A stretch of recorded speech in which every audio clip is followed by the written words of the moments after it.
My channel Kothari academy में आप सभी का स्वागत है। आज हम पढ़ने वाले कक्षा 9वीं की गणित, जिसमें सबसे पहला अध्याय में दिया गया है संख्या पद्धति। संख्या पद्धति अब हम देखेंगे प्रश्नावली 1.1, जिसमें सबसे पहला क्वेश्चन दिया गया है, क्या शून्य एक परिमेय संख्या है। फिर नेक्स्ट दिया है, क्या आप इसे P/Q के रूप में लिख सकते हैं। और फिर नेक्स्ट दिया है, P और Q पूर्णांक है तथा और Q बराबर 0 नहीं है। यह हमें क्वेश्चन में दिया है। तो अब हम इस क्वेश्चन को सोल्व करते हैं। आपने पिछले वीडियो में इसकी परिमेय संख्या की डेफिनेशन देखी होगी, जिससे आपको ये क्वेश्चन अच्छे से कवर में हो जाएगा।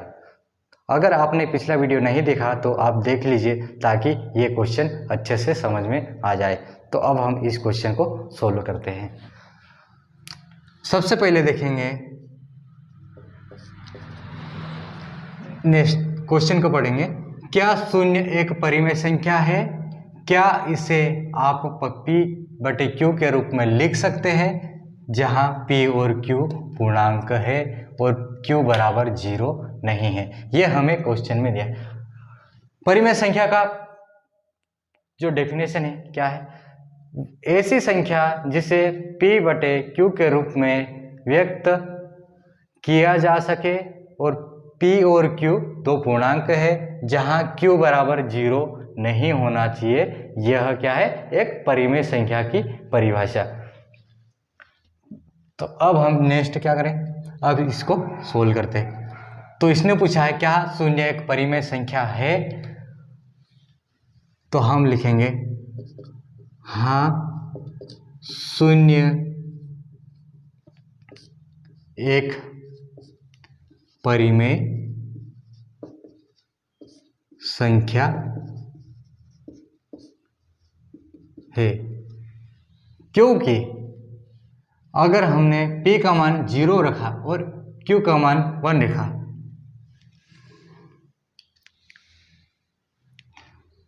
तो जैसे P का मान हमने 0 रख दिया और Q का मान 1 रख दिया, तो यह एक परिमेय संख्या हो जाएगी।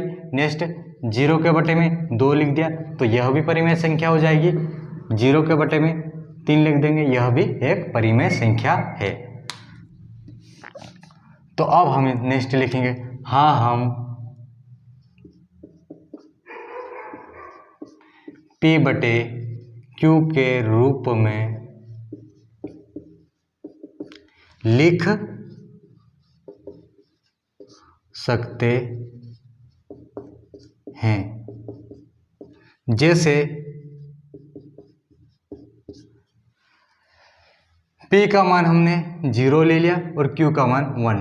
नेक्स्ट P का मान 0, Q का मान 2 ले लिया। P का मान 0, Q का मान 3, P का मान 0, Q का मान 4, P का मान 0, Q का मान 5। यह हो गई एक परिमेय संख्या। लेकिन अगर हमने इसको उल्टा कर दिया, P का मान 1 ले लिया और Q का मान 0, P का मान 2 ले लिया और Q का मान 0, तो हमें क्वेश्चन में दे दिया है कि Q के बराबर 0 नहीं होना चाहिए। अगर Q का मान 0 आ गया तो वो क्या हो जाएगी, वह परिमेय संख्या नहीं कहलाएगी। यह हमें डेफिनेशन से सिद्ध होता है, क्योंकि हमने डेफिनेशन में भी देखा था कि परिमेय संख्या में Q का मान 0 नहीं हो सकता। अब हम देखते हैं अगला क्वेश्चन। अब हम नेक्स्ट क्वेश्चन पे चलते हैं, क्वेश्चन नंबर सेकंड क्वेश्चन में दिया है, सॉरी यहाँ पर 3 दिया हुआ है, 3 और 4 के बीच में 6 परिमेय संख्या ज्ञात कीजिए। ये क्वेश्चन दिया है। तो अब हम इसको सोल्व करेंगे। अब हमें पूछा है 6 परिमेय संख्या। अब हमें तो संख्या दी हुई है, यानी बटे वाली संख्या नहीं है। परिमेय संख्या क्या कहलाती है, जो बटे के रूप में होती है, यानी परिमेय संख्या का सूत्र है वो ऐसी संख्या जिसे P/Q के रूप में लिख सके वह क्या कहलाती? परिमेय संख्या। पर यहाँ पर बटे वाली संख्या कुछ नहीं है, इसलिए हम इसको परिमेय संख्या बनाएंगे। तो अब हम इसकी 6 परिमेय संख्या, तो अब हम लिखेंगे 3 और 4 के बीच में 6 परिमेय संख्या निकालेंगे। 6 परिमेय संख्या निकालना है, तो नेक्स्ट क्या करेंगे? 6 परिमेय संख्या निकालना है तो सबसे पहले जितनी संख्या पूछे उसमें क्या करना है? 1 जोड़ देना है। अगर 5 पूछ लेगा तो 5 में 1 जोड़ेंगे, अगर 6 पूछा है तो 6 में 1 जोड़ेंगे, अगर 7 परिमेय संख्या निकालना है तो 7 में 1 जोड़ेंगे। तो यहाँ पर दिया हुआ है 6, तो हम 6 में क्या करेंगे? 1 को जोड़ दिया, तो ये संख्या क्या हो जाएगी? 6 और 1 7। अब हमें परिमेय संख्या बनाना है तो क्या करेंगे? 7 के बटे में 7 कर देंगे। नेक्स्ट स्टेप, अब ऊपर से लेंगे 3 लेंगे, 3 उतार लिया, इसका गुणा कर दे, इसमें गुणा कर देंगे 7/7 का, 7/7। फिर नेक्स्ट क्या संख्या? 4 में गुणा कर देंगे 7/7 का। 3 में गुणा करेंगे, 3 का गुणा करेंगे 7 में, तो क्या हो जाएगा? 7 3 21, 7 एकम 7। 4 का गुणा 7 में, 7 चौक 28, बटे में क्या आ गया? 7। अब हमें क्या निकालना था? 3 और 4 के बीच, तो यहाँ पर आ गया 3 बराबर 21/7 और 4 बराबर क्या आ गया? 28/7। तो अब हमें पूछा है इनके बीच की संख्या, 3 और 4 के बीच में, तो 3 के आगे क्या आता है? 4, यानी 4 का मान क्या हो जाएगा? सॉरी 3 और 4 नहीं, 21/7 से आगे की संख्या क्या आ जाएगी? 22/7। अगली हो जाएगी 23/7, 24/7, 25/7, 26/7 और 27/7। नेक्स्ट आ जाएगी 28/8। ये तो हमने निकाल ली थी, तो ये हो जाएगी, यह एक परिमेय संख्या। तो अब हमारे पास आगे 3 और 4 के बीच में 6 परिमेय संख्या कौन कौन सी है? 1 2 3 4 5 6, यानी 22/7, 23/7, 24/7, 25/7, 26/7, 27/7। ये क्या हो गई? एक परिमेय संख्या। तो अब हम चलते हैं अगले क्वेश्चन पे। अब नेक्स्ट क्वेश्चन है 3/5 और 4/5 के बीच 5 परिमेय संख्या ज्ञात कीजिए। तो अब हम इस क्वेश्चन को सोल्व करते हैं। आप सभी को परिमेय संख्या का जो परिभाषा है वो याद हो गई होगी, अगर नहीं याद है तो पिछले वीडियो को आप देख लीजिए। अब इस क्वेश्चन पे आ जाओ। अब हमें क्या पूछा है? 5 परिमेय संख्या, तो अब हम लिखेंगे 3/5 और 4/5 के बीच 5 परिमेय संख्या निकालना है। परिमेय संख्या क्या हो जाएगी? अब इसकी संख्या निकालेंगे। 5 परिमेय संख्या पूछा है, अगर हमें 5 जितनी भी संख्या पूछेगी उसमें क्या करना है? 1 जोड़ देना है। तो यहाँ पर हो जाएगी 5 धन 1, तो क्या हो जाएगी? 6। अब हमें परिमेय संख्या बनाना है, तो क्या हो जाएगी? 6/6। अब नेक्स्ट 3/5, 3/5 में किसका गुणा करेंगे? 6/6 का। फिर नेक्स्ट 4/5 का गुणा 6/6 में। अब गुणा कर दो, 3 6 18 बटे 5 6 30, ये आ गई 3/5 का मान। नेक्स्ट 6 चौक 24, 5 6 30। तो हमारे पास कौन सी 3/5 बराबर क्या आ गई संख्या? 18/30। नेक्स्ट 4/5 बराबर क्या मान आया? 24/30। 30, 24/30।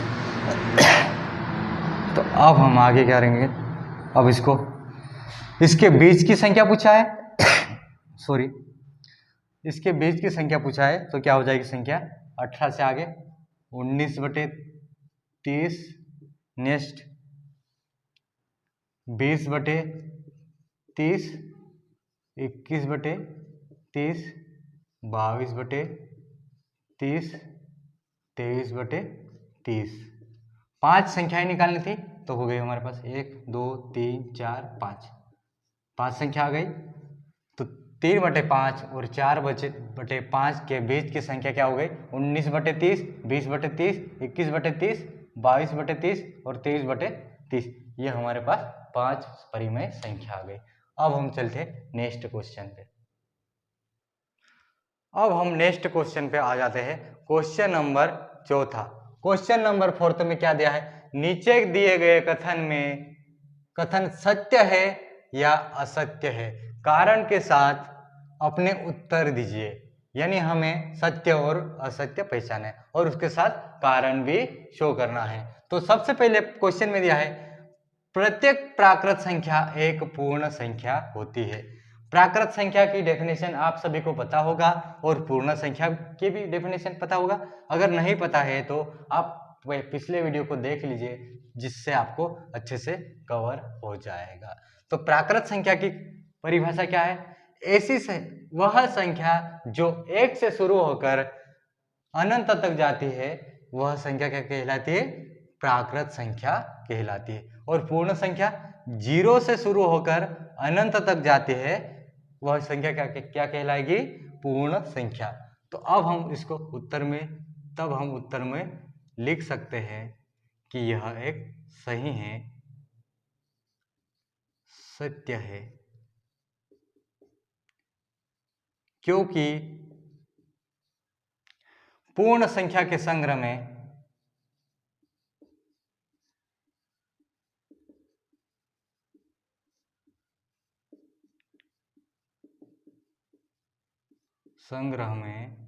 प्राकृत संख्या होती है।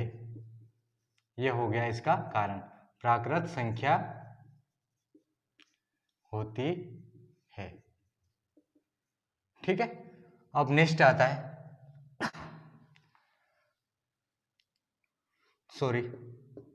नेक्स्ट क्वेश्चन है, प्रत्येक पूर्णांक एक पूर्ण संख्या होती है। नेक्स्ट आप समझते हैं, पूर्ण संख्या क्या होती है, 0 से लगाकर 0 1 2 3 4 5 6 7 यानी अनंत तक, यह हो जाएगी पूर्ण संख्या की डेफिनेशन। नेक्स्ट हम देखते हैं, प्राकृत संख्या की डेफिनेशन क्या है, 1 2 3 4 5 6 7 8 यानी अनंत तक। तो अब 0 को छोड़कर जितनी भी संख्या है, इन सभी का संग्रह क्या कहलाएगा, पूर्ण संख्याओं का संग्रह प्राकृत संख्या है। इसलिए यह क्वेश्चन सही है। अब हम नेक्स्ट क्वेश्चन पे आ जाते हैं। नेक्स्ट क्वेश्चन देखो, प्रत्येक पूर्णांक एक पूर्ण संख्या होती है। अब इसमें आपने पूर्णांक संख्या की परिभाषा देखी होगी, ऐसी संख्या जो धनात्मक और ऋणात्मक दोनों प्रकार की होती है, उसे हम पूर्णांक संख्या बोलते हैं। अब हम नेक्स्ट क्वेश्चन देखते हैं। अगला क्वेश्चन क्या दिया है, प्रत्येक पूर्णांक एक पूर्ण संख्या होती है। पूर्णांक संख्या की डेफिनेशन आपको पता होगा, पूर्णांक यानी धनात्मक और ऋणात्मक, और पूर्ण संख्या 0 से लगाकर अनंत तक। और ये पूर्णांक क्या है, माइनस और प्लस में दोनों टाइप के होते हैं, धनात्मक और ऋणात्मक। तो अब हम इसको लिखेंगे, इसका आंसर असत्य है,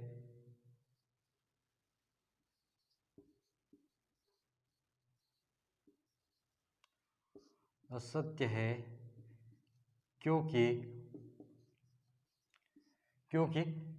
पूर्णांक धनात्मक q की पूर्णांक संख्या धनात्मक और ऋणात्मक दोनों प्रकार की होती है और पूर्ण संख्या ओनली धनात्मक होती है, यानी धन वाली संख्या होती है, इसलिए यह गलत है। अब नेक्स्ट, प्रत्येक परिमेय संख्या एक पूर्ण संख्या होती है। प्रत्येक परिमेय संख्या एक पूर्ण संख्या होती है।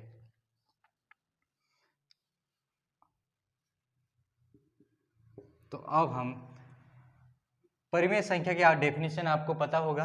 परिमेय संख्या ऐसी संख्या जिसे p बटा q के रूप में लिख सके उसे हम परिमेय संख्या कहते हैं। और पूर्ण संख्या क्या है? 0 से लगाकर अनंत तक, इसलिए यह असत्य हो जाएगा। तो ये भी हो जाएगा असत्य, क्योंकि परिमेय संख्या p बटे q के रूप में होती है।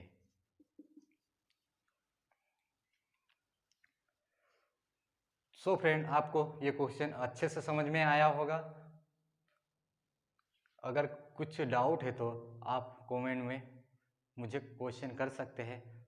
सो फ्रेंड, आपको अगर मेरा वीडियो पसंद आया तो मेरे वीडियो को सब्सक्राइब एंड लाइक ज़रूर कीजिए। तो फ्रेंड, अब हम मिलेंगे नेक्स्ट वीडियो में, तब तक के लिए बाय।